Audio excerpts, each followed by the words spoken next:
Very good morning, children.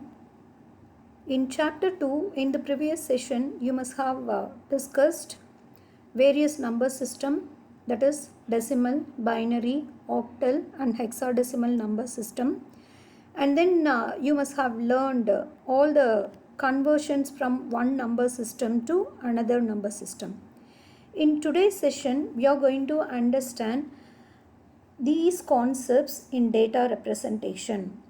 So first we are going to understand binary addition, and then how the character or string represented using various encoding schemes.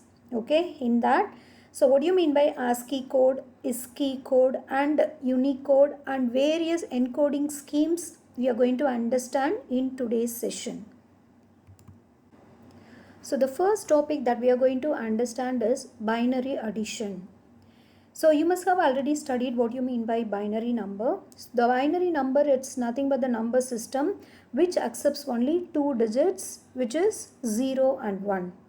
And why we have to learn binary addition? Because by this time you must have understand our CPU will process all the information in which are in the form of binary number. So here in our 11th standard, we are just going to understand how the numbers will be added internally. Okay, so that is what we are going to learn, binary addition. So to do a binary addition, there are 5 basic cases of binary addition. Okay, so the case 1 is 0 plus 0 is 0. Okay, so there is nothing new, so you will be understanding now. Okay, 0 plus 1, the result is 1. 1 plus 0 is 1, no problem. Okay, till that no problem. Look at case 4 carefully. It is 1 plus 1. Okay, so it is a binary number 1 and binary number 1 which give you the result as 1 0. You please try to understand that is in binary number system only two digits, 0 and then 1. After 0 1, okay, what is the next number? It is 1 0. After 1 0 it is 1 1. Okay, so like that. So if there are two ones, when you add two ones, that is 1 plus 1, you will get the result as 1 0.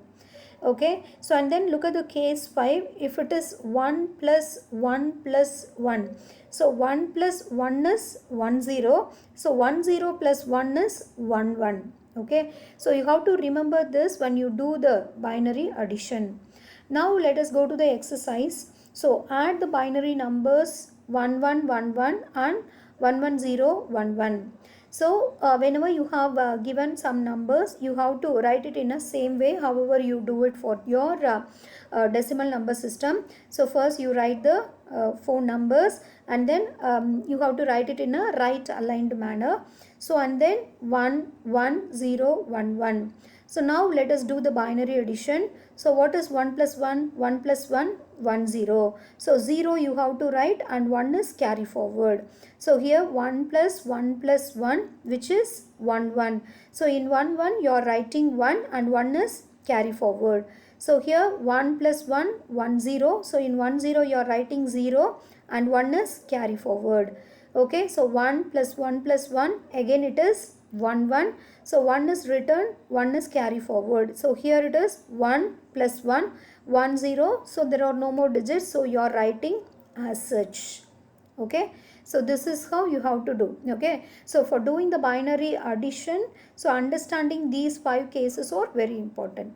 Now look at the second exercise containing decimal numbers. So add the binary number 11.01 and then 101.11. Okay, so you must have learned by this time. You should not read it as 11.01. You should read it as 11.01 because it is a binary number. Okay, so and then 101.11. So you write it in a proper appropriate manner, and then it is exactly the same. Okay, so nothing much, wherever there is a dot you have to keep that decimal point. Okay, so what is 1 plus 1? 1 0. So write 0 and 1 is carry forward. So 1 plus 1 1 0. 0 is written, 1 is carry forward. 1 plus 1 plus 1, which is 1 1, write 1 and 1 is carry forward again. So 1 plus 1 1 0. So 1 0 0 you are writing and 1 is carry forward. So 1 plus 1, 1 0, you are writing as such. Okay, so this is how you have to do binary addition. So the next topic that we are going to understand is character or string representation. So far in chapter 2, you must have learned various number system to represent the numbers, right? Okay, so the binary number, octal, okay. So all this, how to represent the numbers, we have learned. So now we are going to understand how the characters, because your computer can understand only zeros and ones. However, the human cannot understand the information which are in the form of zeros and ones. So we will be comfortable when you are using English like language.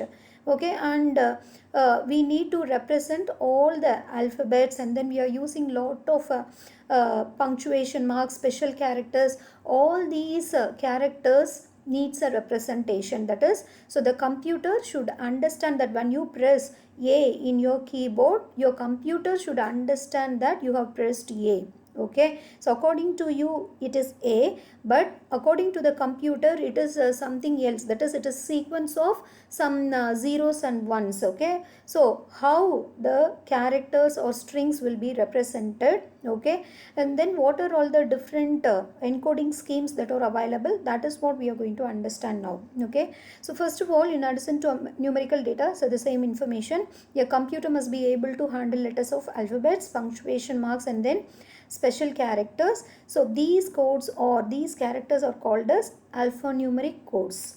Okay, so in the alphanumeric codes there will be uppercase letter and then lowercase letter. It should be treated differently, and then the numbers 0 to 9, and then punctuation marks, and then all the other special characters, that is a comma, full stop, plus, minus, all the other special characters. Okay, it needs to be represented. Okay, there are number of alphanumeric codes are available. That is how the computer will understand the alphabets or numbers or special characters. Okay, so there are number of encoding schemes available. These are all the one which we are going to understand. First one is ASCII code, ISCII code, and then Unicode. We will discuss all these things one by one.